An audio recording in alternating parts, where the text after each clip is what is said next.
Boa noite a todos, sejam bem-vindos a mais um Papo MedCode, nosso papo semanal sobre medicina, onde eu, Dr. Áureo do Carmo Filho e Dr. Guilherme Almeida conversamos sempre sobre algum ponto, algum tema interessante da nossa prática diária. Lembrando que nosso Papo MedCode tem os vídeos postados no nosso canal do YouTube, né, MedCode, Bulários e Condutas, e o conteúdo em áudio da nossa live vira nosso podcast, de nome Papo MedCode. Vou chamar aqui meu amigo Guilherme para a gente conversar hoje sobre complicações do diabetes. Interessantíssimo.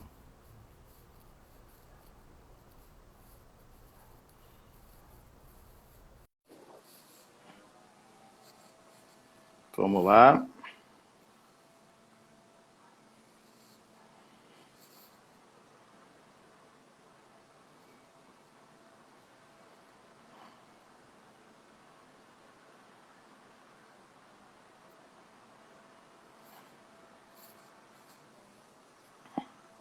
Convite enviado aí para o meu amigo Guilherme. Lembrando a vocês aí, hoje a nossa terceira live sobre diabetes mellitus, né? Começamos falando sobre diagnóstico, epidemiologia. Semana passada focamos aí no tratamento da doença, né? Na insulinoterapia, nos hipoglicemiantes orais.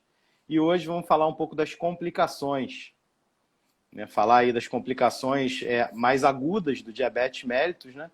E falar um pouquinho também de outras complicações nem tão agudas assim, mas que são também importantes, pacientes graves. Guilherme não está conseguindo entrar aqui, vamos tentar aqui de outro jeito.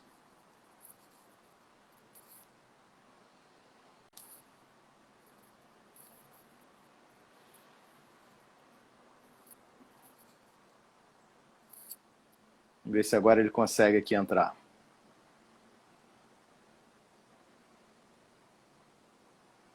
Guilherme?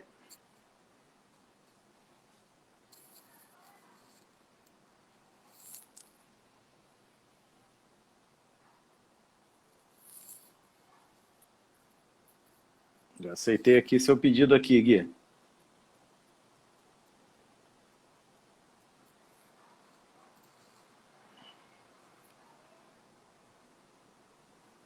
E eu já aceitei aqui também, cara.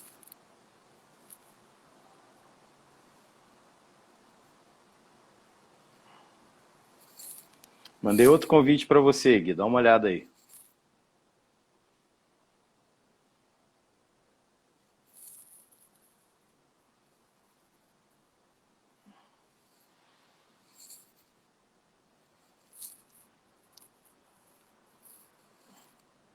Vamos lá, Gui. Opa, agora E aí, foi, meus hein? amigos, tudo bem? Tranquilo? Tranquilo. Boa noite aí, meu irmão. Cara, super empolgado Já fiz aqui aí para nosso. as honras da casa já. Tá Então, mastigando tua bom que a imagem gente vai aí. direto ao assunto, né? Hoje a gente vai terminar, né, essa sequência aí de 3 lives sobre diabetes, né? Na primeira nós falamos sobre classificação, falamos sobre dados epidemiológicos, falamos sobre diagnóstico, né? Os critérios, etc. Na semana passada a gente falou alguma coisa a mais em relação a tratamento, né? Principalmente tratamento de hábitos de vida, o tratamento de medicações orais e insulinoterapia. É lógico, né, que não dá para a gente esgotar e tentar passar um treinamento que leva, às vezes, 2 anos dentro de uma residência de endocrinologia. No geral, dentro da residência de endocrinologia, você fica 1 ano só no diabetes. E o segundo ano, o restante, mais diabetes. Então, eu acho que eu recebi feedback de outras pessoas, eu acho que a gente conseguiu sintetizar bem. E hoje a gente vai passar em relação a complicações, né? Isso. As complicações aí mais agudas e falar um pouco das outras também, mas focar principalmente nas mais agudas, né?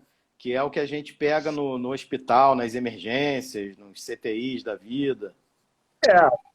Todas as complicações, elas têm grande relevância aí, né? Dentro da medicina. As complicações agudas do diabetes, né? Que a gente pode dividir em hipoglicemia, pode dividir em cetoacidose diabética e estado hiperosmolar Isso.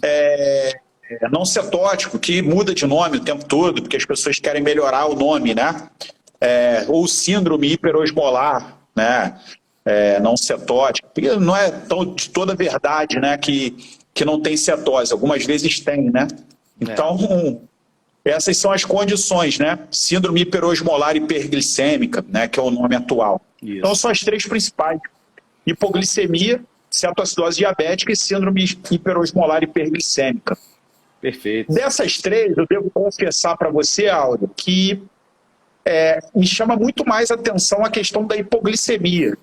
Não sei se para você também. Eu acho que é mais badalado cetoacidose em livros, né? Com certeza. Mas na prática clínica é muito mais difícil de você ver. Você acaba vendo... A hipoglicemia, eu já vi algumas mortes, né, por hipoglicemia. Né? Já vi algumas também por cetoacidose, mas muito menos, né? E por estado hiperosmolar também. Né? Estado hiperosmolar e cetoacidose, assim, o tratamento é até semelhante, a gente vai falar, né? Mas a hipoglicemia realmente, assim, é uma coisa que, se for tratada de maneira atrasada, se você perder muito tempo, você não tem muito o que fazer, né? Então, assim, para mim é uma complicação, de repente, até mais grave que as outras, na minha opinião. E a gente pode até falar um pouquinho, né? Porque hipoglicemia é um tema muito mais rico, né, do que a maioria das pessoas pensam. O primeiro de tudo é que você tem que dar o diagnóstico correto da hipoglicemia. E o diagnóstico correto da hipoglicemia, ele passa pela chamada tríade de Whipple, né? Clássica. A tríade de Whipple, ela é formada por glicemia inferior a 55 miligramas por decilitro. Cabe a ressalva de que você pode fazer hipoglicemia com valores maiores do que esse. A gente já citou isso aqui algumas vezes, né? Depende do basal, né, da glicemia. Quanto mais alto o basal, maiores os valores que podem resultar em hipoglicemia. 2. Sintomas neuroadrenérgicos e neuroglicopênicos. Sintomas neuroadrenérgicos muitas vezes também são colinérgicos, né? Sudorese, aumento de fome, tremor palpebral, né? Taquicardia. Sintomas neuroglicopênicos: confusão mental, letargia, torpor, coma, morte. Morte também faz parte aí da semiologia da hipoglicemia, como você já falou bem. E o terceiro, melhora com a administração de glicose. Isso. Então, importantes diagnósticos diferenciais de hipoglicemia. Qualquer coisa que dê descarga adrenérgica. Crise de ansiedade pode dar. A pessoa achar que está com hipoglicemia, não está. E aí, nesse momento que ela tem um sintoma neuroadrenérgico ou neuroglicopênico, você tem que medir e dar glicose. Se melhorou e se tinha glicose baixa, vai. Quantas vezes você já não deve ter visto uma crise convulsiva?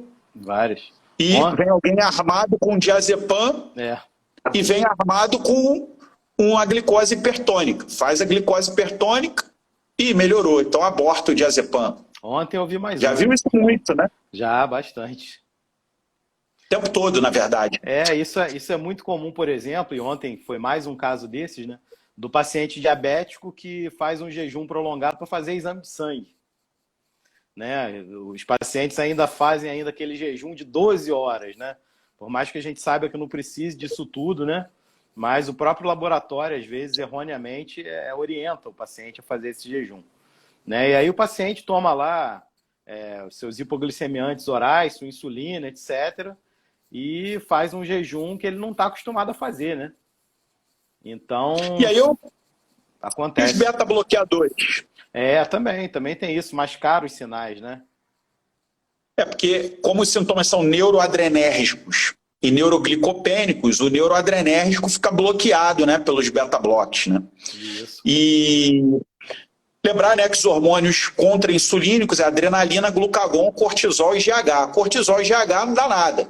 O adrenalina você sente o efeito, né, em relação à hipoglicemia. E aí eu queria falar um pouquinho sobre essa questão da infusão da glicose, né?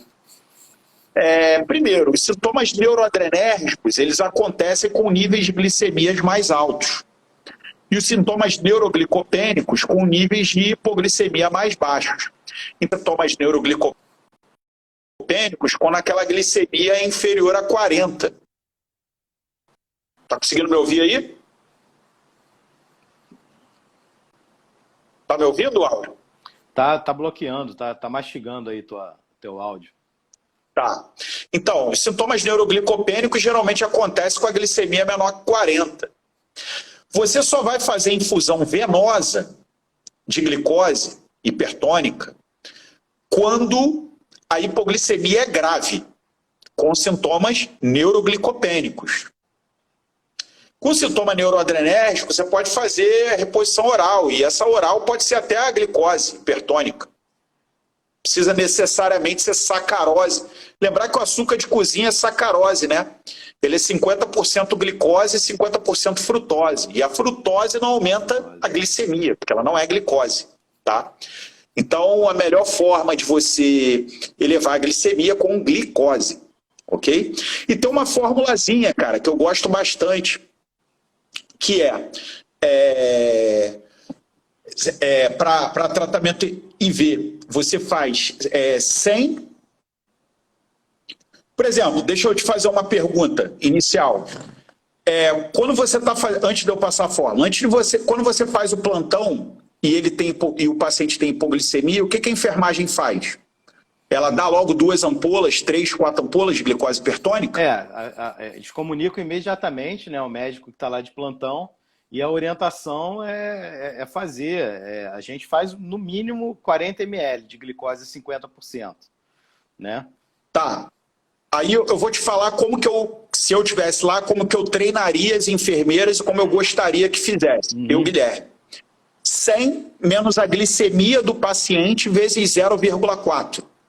Então, por exemplo... Isso em ml de glicose 50? Isso. Então, por exemplo, digamos que o seu paciente está com uma glicemia de 40. 100 menos 40, 60. Vezes 0,4, 24. Então, você faria 24 ml de glicose hipertônica. Se essa glicemia for menor do que 40, você multiplica por 2. Então, por exemplo, fez 30 de glicemia. 100 menos 30, 70. Vezes 0,4, 28. Vezes 2, 56. Por que essa conta, Áurea? Essa conta é porque muitas vezes o paciente pós-hipoglicemia acaba fazendo hiperglicemia. Porque você acaba dando glicose hipertônica demais. E aí vai cair no esqueminha de correção de glicemia, vai usar insulina de novo, vai fazer hipoglicemia de novo.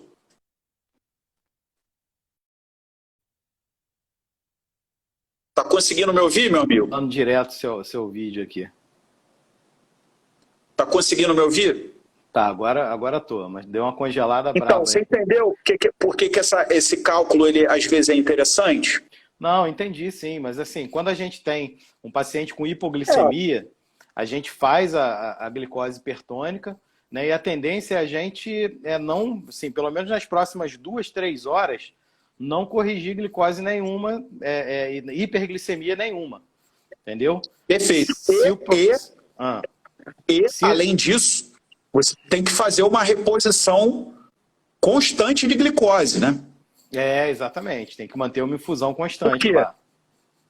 Eu vou chamar a atenção para vocês para um detalhe bioquímico. A pessoa que faz hipoglicemia é porque o glicogênio hepático dela está depletado. Concordam? Certo. Glicogênio hepático está depletado. Ou aquele fígado tem algum grau de insuficiência e não faz gliconeogênese de maneira tão eficiente. Por exemplo, um paciente com sepse ou um paciente com insuficiência hepática, ele vai acabar tendendo a hipoglicemia por isso. Então, quando ele faz o episódio de hipoglicemia, você corrige a glicemia, mas você não repõe o glicogênio hepático. E aí você deveria repor aquele glicogênio hepático. Então, além de fazer infusão de glicose, você deveria colocar ele numa infusão contínua com soro glicosado. Mas se você fizer uma quantidade muito alta de uma vez, pode ser que você faça uma hiperglicemia mais intensa. E outra coisa, um detalhe fisiopatológico. O dano neurológico da hipoglicemia, ela tem 2 etapas.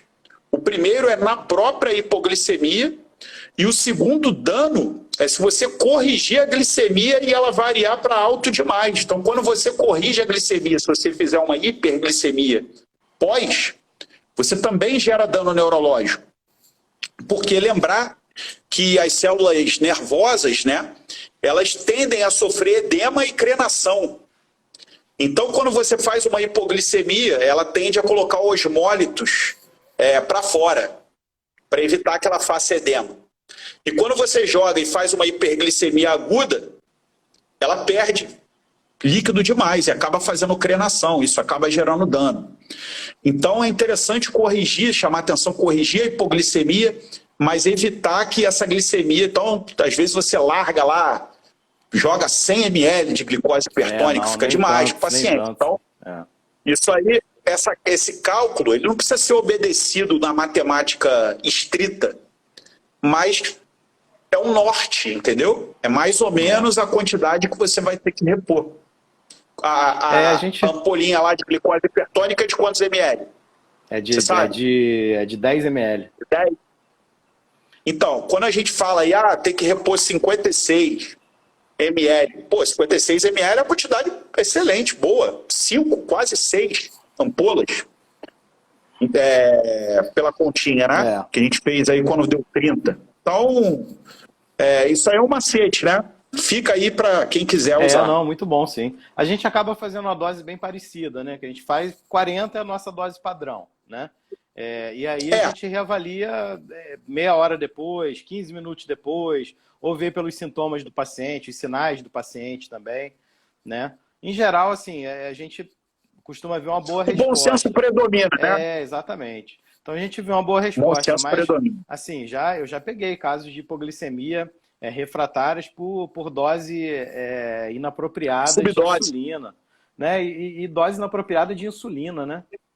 Sim, sim. Que a gente, com certeza. Volta e meia vê isso acontecendo, né? Agora nem tanto, porque agora a gente tem outras normas de segurança do paciente, né?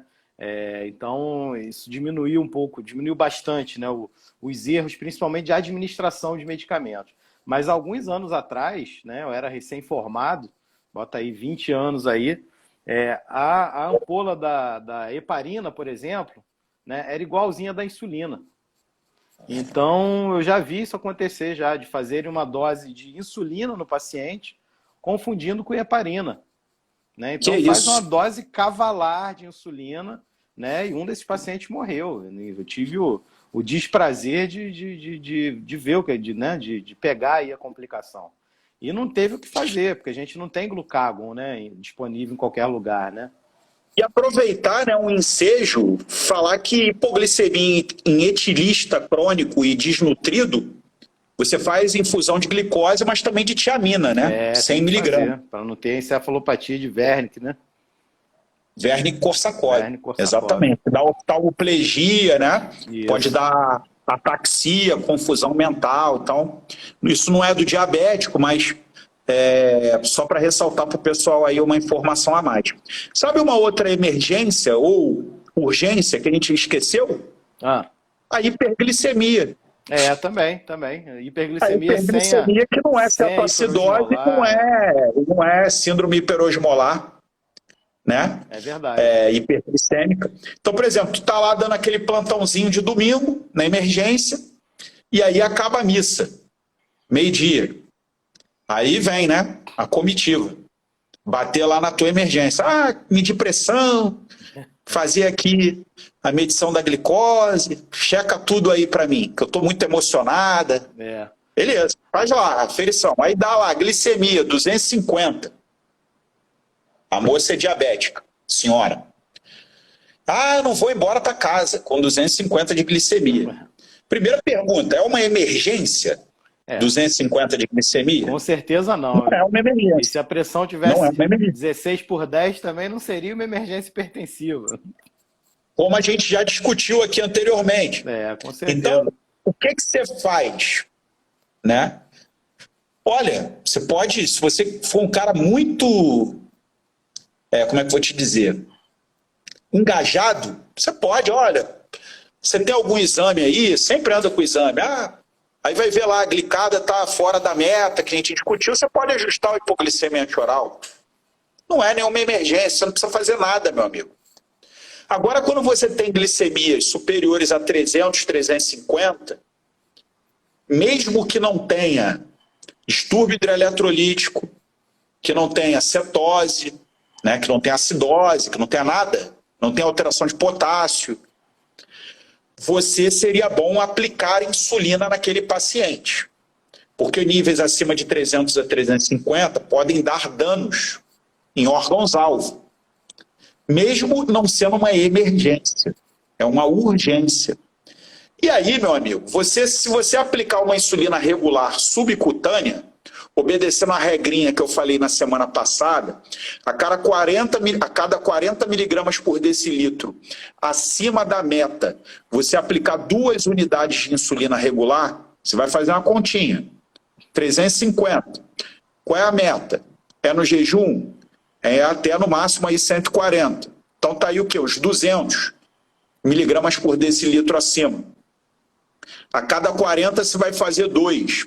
Então você vai fazer aí 8, 10 unidades de insulina regular. Se você fizer a subcutânea, quanto tempo vai demorar para agir? Algumas horas, né? 3, 6 horas. Então tu vai Exatamente. deixar teu paciente 3, 6 horas lá sentado na emergência até baixar? Faz venoso, meu amigo. Dilui lá no soro. Lógico, potássio estando normal, né? Para você não gerar uma hipocalemia nele. Ou se você quiser, você bota uma ampola de KCl, tal, e corre lá. Por quê? Porque quando você faz venoso, a correção é imediata. A disponibilização do medicamento é imediata. E aí você vai conseguir corrigir aquela glicemia mais facilmente. Evidente, não vai cair 70 miligramas por decilitro na primeira hora, não vai ter uma queda tão abrupta a ponto de gerar repercussões metabólicas naquele paciente, mas não vai demorar 6 horas, né? E aí, às vezes, a enfermagem se assusta. Pô, mas tu vai fazer insulina venosa? Qual o problema? Emergência é emergência, pô. Né? Não é isso? Com certeza. A gente está ali para resolver. Então, aí. Quando eu falo de hiperglicemia, tem a hiperglicemia não emergência. Tem a hiperglicemia que você não tem que fazer nada e tem a hiperglicemia que é de bom tom você abaixar ligeiramente antes de mandar o paciente para casa e procurar um endocrinologista para ajustar a medicação. Perfeito. Né? E aí você quer falar, quer começar a introdução aí em relação a cetoacidose e síndrome hiperosmolar? Vamos lá, vamos deixar o melhor para o final aí. O melhor para mim é o estado hiperosmolar, que é o mais comum, né? Então vamos falar aí da cetoacidose, né? Isso, que é mais raro, mas é mais famoso, né? Ela é uma causa importante, né? Até na pediatria, né? Porque muitas crianças que abrem, né, o diabetes mellitus do tipo 1, tinha uma estatística que eu acho que é em torno aí de 50% das crianças que abriam diabetes mellitus tipo 1 já abriam com cetoacidose diabética.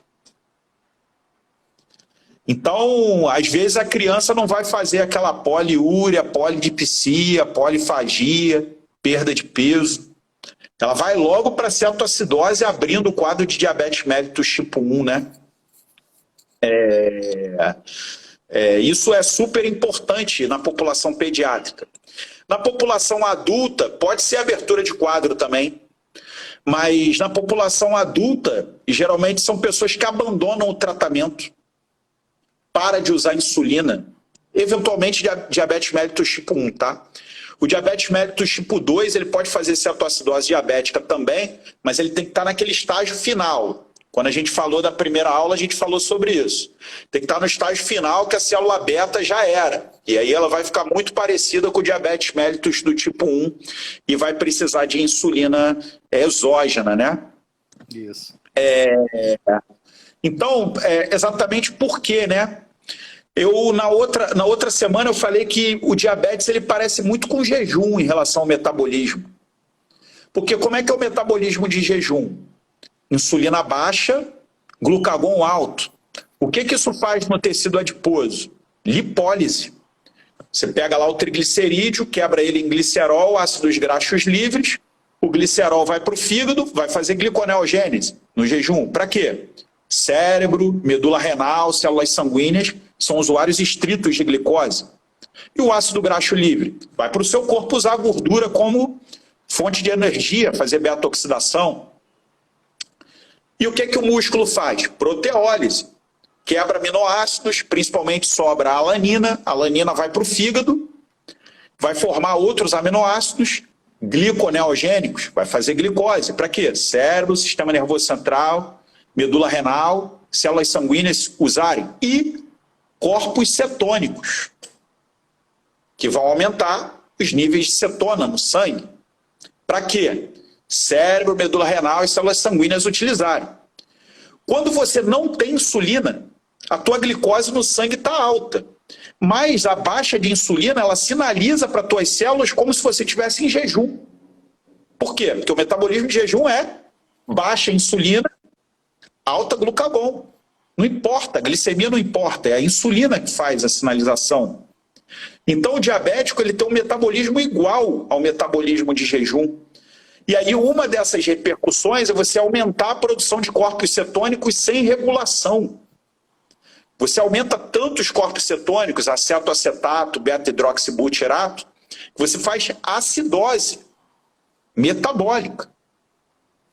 Quando você faz acidose metabólica, você vai tender a uma alcalose respiratória. Você vai fazer lá a respiração de Kussmaul, né? Inspira, para, sopra. Inspira, para, sopra. Está tentando remover CO2 para poder melhorar aquele pH. Não é isso? Isso. E pela baixa, né, insulinemia, você pode ter outros distúrbios eletrolíticos. Pode ter hipercalemia, por exemplo, né? Porque a insulina ela acaba botando potássio para dentro da célula, né? E essa acidose da cetoacidose, ela é dita uma acidose com anion gap elevado, porque, na verdade, não é por uma carência de bicarbonato, né? Por excesso de ácido. Por excesso de ácido, né? Então, quando você faz a continha lá do anion gap, né? Você tem um aumento aí de outros ânions, né? Ânions não medidos, que vão se somar ao cloreto e ao bicarbonato e vão fazer a parte da carga negativa. E o sódio, principalmente, na carga positiva. Isso aí. Né?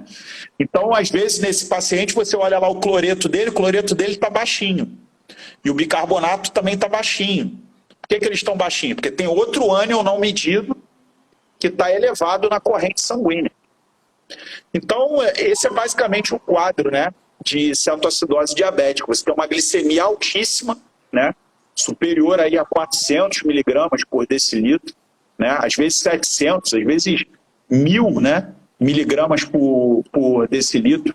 A síndrome hiperosmolar, né, ela geralmente cursa até com glicemias bastante mais altas, né, muito mais altas até. Mas a glicemia do paciente com cetoacidose é acima de 250, 300 para cima, 400. pH é ácido, menor ou igual a 7,3. Bicarbonato é baixo, menor do que 15, né? E os graus de cetonemia que eventualmente você pode medir aí no exame de urina, por exemplo. Isso. E diz aí como é que a gente faz para tratar esse paciente. Primeiro, como é que está esse paciente clinicamente, né? A gente falou aí dos exames laboratoriais, né? Principalmente aí uma gasometria arterial, né? Que a gente coleta para avaliar esses parâmetros aí. Mas assim, que clinicamente. É um ótimo parâmetro, né? Bicarbonato baixo, né? Menor que 15, isso. Com glicemia aumentada, ótimo. Se tem acidose, mais corrobora mais ainda. Se tem cetose, você mede pelo... Perfeito, fechou todos os critérios aí para cetoacidose. Isso. Eu vou te dar um exemplo prático, né? Uma vez eu estava de plantão no hospital de emergência e vejo uma jovem na cadeira de roda com soro glicosado na veia, inconsciente. Eu cheguei lá, vi aquela pessoa no corredor, sem ninguém. Falei, ué, o que houve? Acorda, nada. Acorda, nada. Aí eu cheguei para a enfermeira e falei, vamos fazer um HGT dela? Aí fez HGT, deu lá, high. Acima do limite superior, né? Aí eu falei, porra, fecha esse soro glicosado aqui, né, amigo? Fechou o soro glicosado, pô, vamos botar lá na sala vermelha aqui, vamos fazer uma gasometria. Aí tava lá, em acidose, bicarbonato baixo, menor do que 15, glicemia high, não tinha nem medido, estava maior do que 400, muito mais, né? Cetoacidose. Ou ela é diabética e não está tomando insulina, que é o mais provável, ela está abrindo o quadro, estava sem acompanhante, não sei, estava abandonada, né, no hospital. Aí, qual é? O diagnóstico está dado. Aí sua pergunta é como é que trata? Isso. Primeiro ponto do tratamento é você fazer uma boa hidratação, porque a gente já viu lá no primeiro dia que diabetes significa urinar muito. Mellitus é porque a urina é doce. Então a pessoa está com uma glicemia tão alta que ela está urinando muito e com muita glicose. Então você fazer uma boa hidratação é um bom início, né? Eventualmente, os pacientes às vezes estão em choque hipovolêmico, né? E aí você faz ali 15 a 20 ml por quilo, aproximadamente 1 litro, né? Direto ali, na primeira meia hora. E se deu tempo de chegar exame, tiver algum distúrbio hidroeletrolítico, você já começa a corrigir, né? Se o paciente tem uma hiponatremia, por exemplo, né? Se ele não tem hiponatremia, né? Se ele tá com anatremia normal, é até bom usar o NaCl 0,45. Isso, tem uma osmolaridade mais baixa, né? E a concentração de sódio mais baixa. Ajuda a reduzir casos de hipercloremia também, né? Também, exatamente. Então isso que eu ia perguntar mesmo. Qual soro, né? Isso aí também é uma dúvida, muitas das vezes aí. Então, o soro fisiológico a gente até pode usar, não tem tanto problema na cetoacidose. Mas, realmente, se a gente estiver ali com o cloreto no limite, o alto, e o sódio também normal até alto, a gente pode usar um 0,45, né? Evitar, obviamente, soro glicosado, que é o que você começou a falar aí contando o caso, né? Que o soro glicosado, nesse caso, é prejudicial. Você já vai ter o excesso da glicose ali, a falta da insulina, né? E aí não tem sentido a gente fazer soro glicosado para uma paciente dessas, né? E assim, lembrando... muitas vezes, Áureo, o triglicerídeo é muito alto, né? Como a gente estava falando de metabolismo lá atrás, a baixa insulina vai acabar aumentando o triglicerídeo desse paciente. Uhum. Aí, por minúcias, né, de terapia intensiva, 460 de triglicerídeo reduz a anatremia em 1 mEq, né? Então, às vezes, você vai fazer conta, você corrige, né? Isso aí é um pouco de até preciosismo, porque a diferença é até relativamente pequena, mas se você quiser fazer ali na regra, né, na letra fria da medicina, você pode fazer a correção. E aí você vai fazer a insulina, né? Primeiro, hidratação, aí você vai fazer a insulina. A insulina você começa com bolos de insulina regular. Você faz lá 0,15 unidades por quilo de peso em bolos, direto. E você segue aí numa infusão em bomba de 0,1 unidade por quilo, hora, em bomba. E aí vai depender da tua diluição, né? Tem gente que dilui 250 de soro em 50 de insulina regular, que dá 0,2 unidades por ml. Aí vai depender da diluição que você usa. A diluição mais comum que eu vejo é de 1 unidade por ml. 1 unidade, por quê? Porque acaba tendo menos volume, né? Não é isso? Exatamente. Só que como no caso da cetoacidose, eventualmente você precisa fazer muito volume, aí às vezes você já aproveita e faz uma coisa mais diluída, mas tanto faz. Você pode fazer uma hidratação por um lado e fazer a reposição da insulina por outro, que aí, às vezes vai te dar um controle maior. Isso que assim, essa é uma tendência atual na terapia intensiva, né? A gente tem usado usar soluções concentradas, né? A gente tem usado soluções puras, por exemplo, fentanil puro, midazolam puro, né?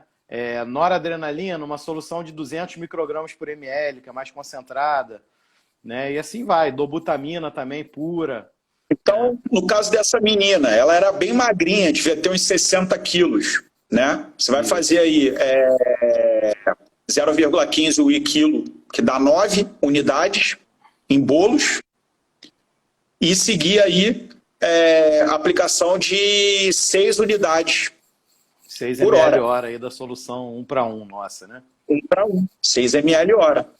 E aí o que você vai fazer? Você vai fazer o acompanhamento, né? Dessa glicemia que eu vou falar daqui a pouco. Eu vou falar de outras coisas no tratamento importante. Reposição de potássio, né? Tem uma tabelinha, né? Você vai fazendo insulina, o que você vai fazendo? O potássio vai caindo, porque você vai botando potássio para dentro da célula. Se o potássio ficar menos de 3,5, você para a insulina e repõe 40 mEq hora de potássio. Uma ampola de KCl tem em média 13 mEq. Certo. De potássio. Quando ele está 3,5 a 4, você continua a insulina normal e faz 30 mEq por litro de potássio. E quando está mais que 5, você não aplica potássio nenhum. Tá então, alto, assim, essa questão do potássio é o medo de arritmia maligna. Isso. Você está lascando insulina no teu paciente, o potássio está caindo. Se você não detecta isso e não repõe, o paciente pode fazer uma hipocalemia grave e fazer uma arritmia maligna e acabou. Fatal, você né? fechou a tampa do caixão. Fechou a tampa do caixão porque cetoacidose, a mortalidade, dependendo do local de atendimento, ela gira em torno de 1/3. Comparável à sepse. Comparável até. E um quadro muito mais agudo até do que a sepse, né? E bicarbonato, né? O bicarbonato é uma discussão, né? Aí você pode até estar bem mais atualizado do que eu, né? Mas a gente tendia a fazer bicarbonato, cara, quando a acidose era bem grave mesmo. Quando ela era inferior a 7,1, o pH. Inferior a 7,1. Até hoje isso, porque assim, acima disso o bicarbonato pode ser até prejudicial, né? Então você tem... porque tem aqueles mecanismos compensatórios, né? Exatamente, a curva de dissociação, né? A acidose, ela aumenta a dissociação do oxigênio da hemoglobina. Isso. Então, esqueci assim, o nome do efeito. Efeito Bohr. Efeito Bohr. Isso. Nome disso. Então, e assim, isso e a os gente vê realmente físico, né? Isso a gente vê na prática, né, cara? Assim, o bicarbonato, ele é muito mais usado do que deveria, né? As pessoas têm uma coceira quando veem lá um pH abaixo de 7,35, que é o normal, né? Mas, assim, a gente vê abaixo de 7,2, abaixo de 7,3, não tem problema. O problema é abaixo de 7,1, que aí algumas drogas que você faz já passam a não funcionar, né? E risco de arritmia também, né? E risco de arritmia pela acidose grave, né? Enfim, e já também o que você falou do potássio, né? Você já tem aí 2 fatores aí predispondo a arritmias graves, né? Então, e pelo fato do paciente urinar muito, como ele urina muito, ele acaba desenvolvendo também hipomagnesemia. Isso. E a hipomagnesemia pode levar a hipocalemia refratária. Então é importante checar também magnésio e repor magnésio, se for o caso. Né? Sulfato de magnésio, né? Isso aí. A gente tem a 10% também disponível. Isso. Geralmente faz uma ampolinha aí a cada 3 horas, né? Dividido, faz 10 ml. Né? Tem ampola de 50 também, mas é 10 ml. O comum é de 10%, né? Faz 1 grama. Faz em média. Isso aí. 1 grama, exatamente. E também o fósforo. Porque a insulina vai gerar a entrada do fósforo na célula e pode levar a hipofosfatemia. Hipofosfatemia pode cursar com rabdomiólise. Isso. O organismo é uma coisa muito doida, né? Você faz hipofosfatemia nessa situação e a resposta dele é fazer rabdomiólise, talvez por um motivo evolutivo, porque quando você faz rabdomiólise, você bota de volta o potássio e bota de volta o fósfato também. Que estava dentro da célula, bota ele no sangue de novo. É muito louco você pensar nisso, né? Mas então, assim, na cetoacidose é um exercício de distúrbios eletrolíticos e ácido base, né? É um grande exercício. É um grande exercício e é uma coisa muito dinâmica, né? é aquele paciente que, assim, que é gratificante, porque você, tratando bem dele, você vai tirar o paciente. Você consegue fazer ele acordar em poucas horas, né? E às vezes nem precisar de nenhum suporte ventilatório, nada disso. Agora, você tem que ficar do lado, você tem que dosar essas coisas todas, né? Eu faço uma dosagem, né, nos quadros ali mais agudos e tal, eu recomendo, né, uma dosagem aí horária desses parâmetros aí, né? E hoje a gente Aí dispõe de aparelhos de gasometria que dosam isso tudo. Então você coleta uma gaso arterial, né, que aí você pega isso aí tudo. Né? Você vê tanto os parâmetros de pH, etc., quanto os eletrólitos. Né? então, como é que é essa monitorização? É glicemia de hora em hora, e aí você tem uma meta de descer 50, 70 miligramas por decilitro por hora. Se você está descendo mais do que isso, você diminui a sua infusão de Insulina, né? insulina na bomba, reduz aí 50% da infusão, tá? E se está abaixo disso, você pode aumentar 50% da infusão. E quando a tua glicemia chegar a 250, nessa redução aí, você joga a taxa de infusão da bomba para 0,05 unidades por quilo hora. Então a menina lá de 60 quilos vai fazer 3 ml, 3 ml da solução 1 para 1. Né? Uhum. E aí, qual é o critério para você dizer, saiu da cetoacidose? Né? Quando o bicarbonato ficar maior do que 15 a 18, opa, saiu da acidose. pH maior do que 7,3, saiu. E a glicemia geralmente ajusta antes, antes do paciente sair da acidose. Né? A glicemia tem que tomar cuidado mesmo com a hipo, que a gente vê muito mesmo. Você tem que acompanhar. Hora em hora você tem que fazer para monitorar a velocidade de queda, né? Isso e aí aqueles eletrólitos, né, que a gente falou, magnésio, né, fósforo, cálcio, a cada 4 horas, né? O potássio, que é super importante, é de hora em hora nas primeiras 4 horas, né? Isso. Por aquele motivo que a gente já explicou, né? Então, é basicamente isso. Você faz glicemia plasmática também a cada 4 horas, se for preciso. Uhum. Já que você vai coletar os eletrólitos, você pede para coletar uma glicemia plasmática também. Né? Perfeito. E basicamente isso aí. Eu estou super acostumado a escrever textos sobre isso, né? Enfim, a gente acaba guardando muitas dessas coisas. Mas eu vou te confessar que às vezes eu esqueço de tantos desses detalhes, que eu abro lá o MedCode e vou vendo lá etapa por etapa que a gente acabou falando aqui. Normal, isso é normal na medicina. Para isso que servem os aplicativos. O que não é normal é você pegar uma paciente jovem com rebaixamento de nível de consciência, colocar um soro glicosado, botar numa cadeira de roda e deixá-la no corredor. Isso não é normal. Com certeza. Isso é negligência o nome disso. Né? Então, realmente não pode. Então, o que a gente espera é pessoas com sintomas neuroglicopênicos, lembre da hipoglicemia. Com sintomas adrenérgicos, lembre da hipoglicemia. Mas também lembre da hiperglicemia. Porque, repetindo, o diabético, ele tem um monte de glicose no sangue, mas ele não consegue usar. Isso. Então eu comparo isso ao náufrago. Quando eu dou aula, eu boto a imagem do náufrago com a água salgada em volta. Tem um monte de água, vai morrer de sede e não pode beber. O diabético grave, insulinopênico, ele é isso. Ele tem um monte de glicose, mas ele não consegue usar. Perfeito. Bom, vamos falar então agora do síndrome hiperglicêmica hiperosmolar.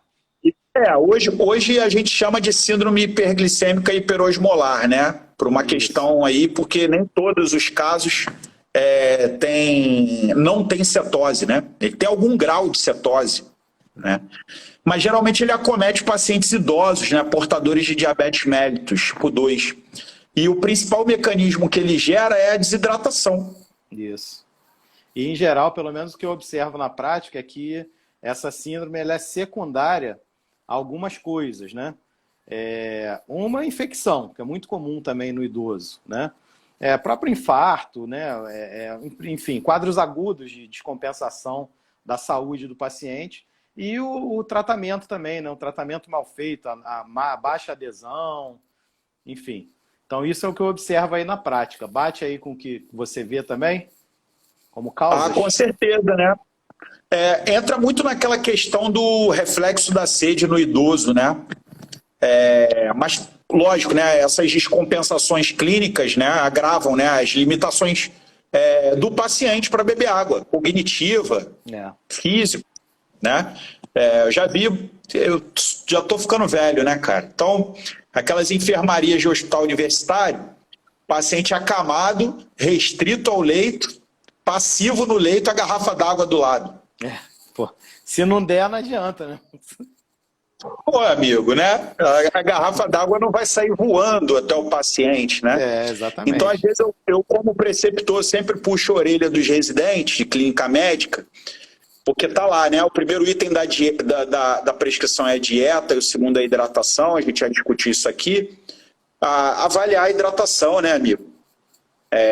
Você está prescrevendo a hidratação oral, o paciente espera-se que ele tenha a condição de levantar, encher um copo d'água e beber. Se ele não tem essa questão... Então, o que acontece? A desidratação, né, é super importante para gerar hiperosmolaridade, para gerar hipernatremia, que vai agravar o processo, vai levar mais a desorientação, a mais coma. Então, assim, uma das características principais, né, da síndrome hiperosmolar é a glicemia muito elevada, acima de 600, isso porque é miligrama por decilitro, se você está reduzindo o volume, né? Logicamente vai aumentar a concentração. E a hiperosmolaridade, né? Hiperosmolaridade porque quando você está desidratado, você vai liberar hormônio antidiurético e vai liberar aldosterona, que vai reter sódio e água nível. Deixar água, E aí a gente vai ter um paciente hipernatrêmico, né? Desidratado, hipernatrêmico. Lembrando também que a osmolaridade também é uma conta que a gente faz, né?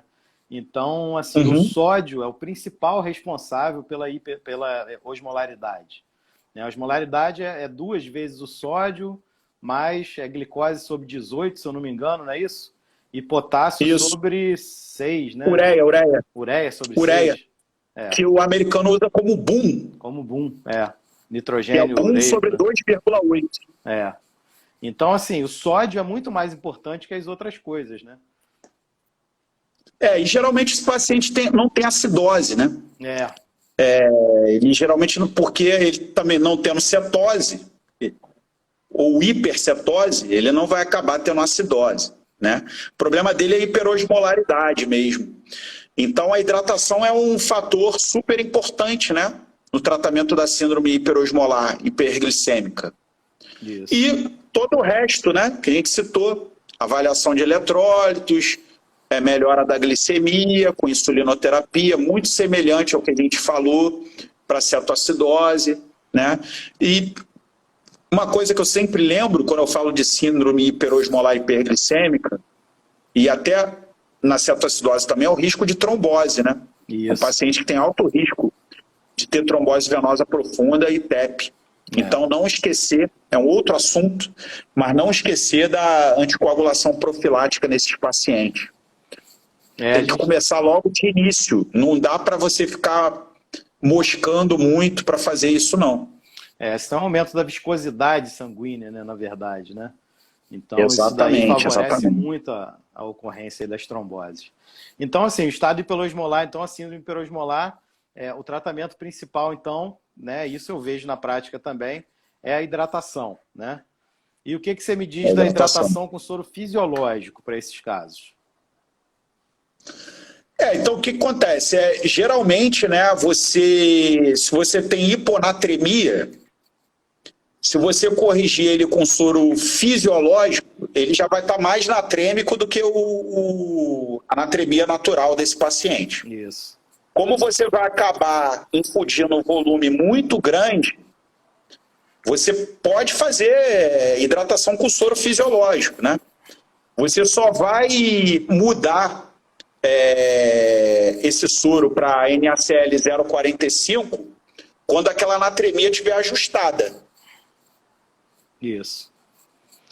A gente tem... Que aí, na verdade, o seu desejo é evitar a hipercloremia. Isso. Né?